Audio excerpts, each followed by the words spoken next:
Dear students, today I shall teach you future continuous tense. I shall tell you what is the recognition of future continuous tense and how to make the sentence of future continuous tense. तो सबसे पहले हम देखेंगे, इसमें देख लीजिए, आपको दिखाई पड़ रहा होगा पहचान। पहचान इसकी क्या होती है? वाक्य के अंत में रहा होगा, रही होगी, रहे होंगे आदि शब्द आते हैं। ये हमारी हिंदी में पहचान हो गई। इसके अतिरिक्त अगर हमें इंग्लिश में पहचान करना है, कोई इंग्लिश में सेंटेंस है तो उसमें हेल्पिंग वर्ब के रूप में आया होगा शैल बी और विल बी, और मेन वर्ब में आईएनजी लगा होगा, तो निश्चित रूप से वो फ्यूचर कंटीन्यूअस टेंस होगा। इसको बनाने के नियम क्या हैं, इसको भी देख लेते हैं एक नज़र में।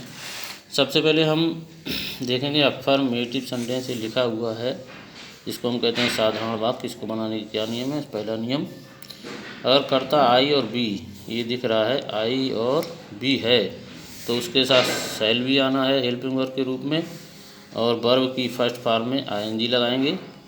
दूसरा नियम है, शेष सभी कर्ताओं के साथ विल बी, आई बी के अतिरिक्त अगर कोई भी करता है तो हम विल बी का प्रयोग करेंगे, और वर्ब की वही फर्स्ट फॉर्म के अंत में आईएनजी लगाएंगे। इसको बनाने का फार्मूला भी दिखाया गया है।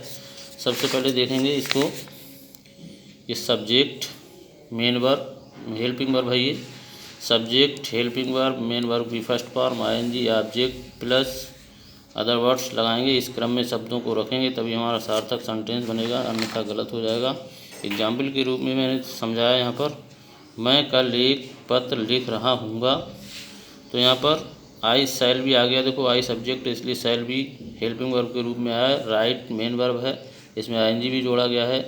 ये लेटर ऑब्जेक्ट हो गया।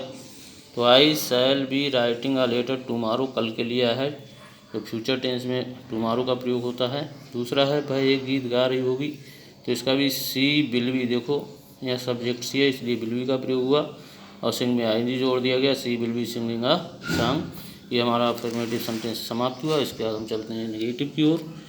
यह है नेगेटिव सेंटेंस, जिसको हम नकारात्मक वाक्य कहते हैं। इसका भी नियम है, यदि वाक्य में नहीं शब्द आया हो तो शैल और विल के बाद नाट लगाते हैं। इसको फार्मूला पर ज़रा ध्यान देंगे।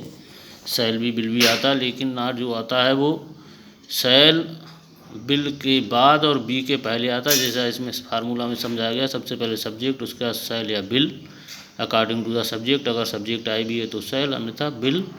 उसका नाट रख देंगे, उसके बाद बी लगाएंगे मेन वर्ब की फर्स्ट फॉर्म, और उसमें आईएनजी जोड़ेंगे plus object plus other word. उसी सेंटेंस को हमने नेगेटिव में बनाया है बच्चों की आसानी के लिए, जिससे आसानी से समझ में आ जाए। मैं कल एक पत्र नहीं लिख रहा हूँगा, दिख रहा होगा, तो इसको भी आई शैल, शैल के बाद नाट आ गया, उसके बाद बी रख दिया गया है, तो शैल बी के बीच में नाट का प्रयोग होगा। I shall not be writing a letter tomorrow.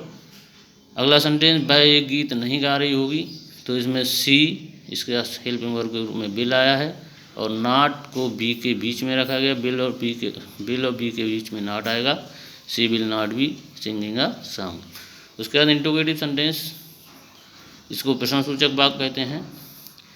जिन वाक्यों में सबसे पहले क्या लगा हो उनका अनुवाद करते समय विल या शैल वाक्य के पहले लगाते हैं, फिर कर्ता, उसके बाद बी लगाकर वर्ब की फर्स्ट फॉर्म में आईएनजी जोड़ते हैं, जैसा इसकी फार्मूला में दिखाया गया। अगर क्या पहले है तो सबसे पहले हम हेल्पिंग वर्ब लाएंगे अकॉर्डिंग टू द सब्जेक्ट। अगर आई भी है तो शैल, अन्यथा विल, और उसके बाद सब्जेक्ट, उसके बाद बी, फिर मेन वर्ब की फर्स्ट फॉर्म, फिर ING plus object plus other word plus question mark जरूर लगाएंगे, अन्यथा ये सेंटेंस हमारा गलत हो जाएगा। ये था फार्मूला, और इसको बनाने का जो एग्जाम्पल दिया है, जो शब्द हमने अफर्मेटिव में सेंटेंस अफर्मेटिव में लिया था, उसी सेंटेंस को इंट्रोगेटिव में भी रखा गया है। एग्जाम्पल देख लें, क्या मैं कल एक पत्र लिख रहा हूँ, यहाँ देखो क्या पहले आ गया, तो सबसे पहले हेल्पिंग वर्ब शैल आ गया, शैल आई, उसके बाद बी प्रयोग किया गया, shall I be writing a letter tomorrow. दूसरा सेंटेंस देखेंगे, लेकिन देखो क्वेश्चन मार्क बाद में लगा हुआ है। क्या वह गीत गा रही, इसमें भी देखो क्या शब्द पहले आया सेंटेंस के, तो इसमें भी पहले हेल्पिंग वर्ब आएगा, भाट का प्रयोग नहीं करेंगे। Will she be writing a letter, question mark लगा दिया गया। इसी तरीके से अगला रूल है, अगर वाक्य में कहीं भी how many, how much, whose आदि आया हो तो उनके साथ उससे संबंधित नाउन भी लगाते हैं, उसके बाद हेल्पिंग वर्ब का प्रयोग करते हैं, जैसा फार्मूला में देख लीजिए।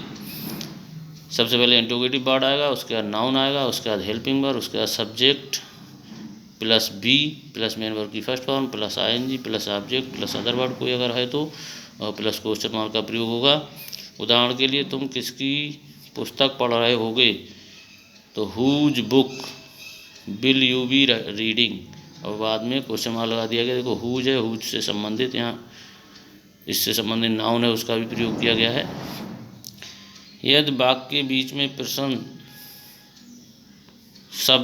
प्रश्नवाचक शब्द हो, वही प्रश्नवाचक शब्द कब कहाँ कौन कैसे क्या, तो इसमें भी फार्मूला सबसे पहले इंट्रोगेटिव वर्ड, उसके बाद shall will plus subject plus be बाद में आएगा।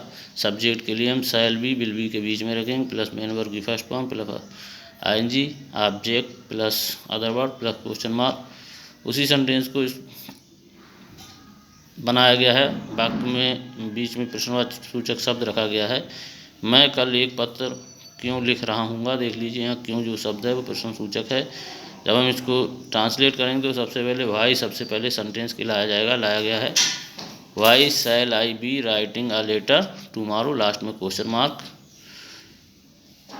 अगला सेंटेंस, वह गीत कब गा रही होगी, इसमें देखिए कब जो शब्द है ये कब, ये इंट्रोगेटिव है, इसके लिए सबसे पहले लाए हैं व्हेन, उसके बाद helping verb will she be singing a song, और लास्ट में ये क्वेश्चन मार्क रहेगा।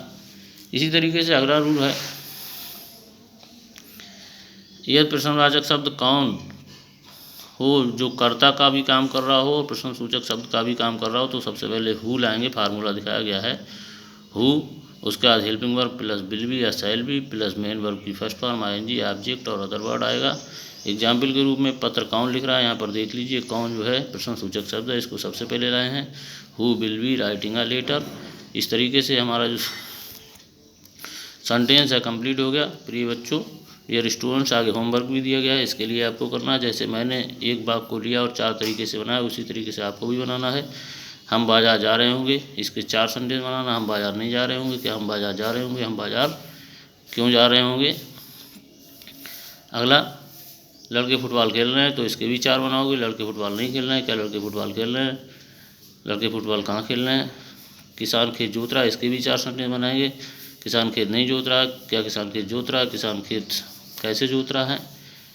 अगला, माली फूल तोड़ रहा होगा, इसके भी 4 सेंटेंस बनाना है। माली फूल नहीं तोड़ रहा होगा, क्या माली फूल तोड़ रहा होगा, माली फूल क्यों तोड़ रहा होगा, कैसे तोड़ रहा होगा, कहाँ तोड़ रहा होगा, इस तरीके से बनाना है। Thank you.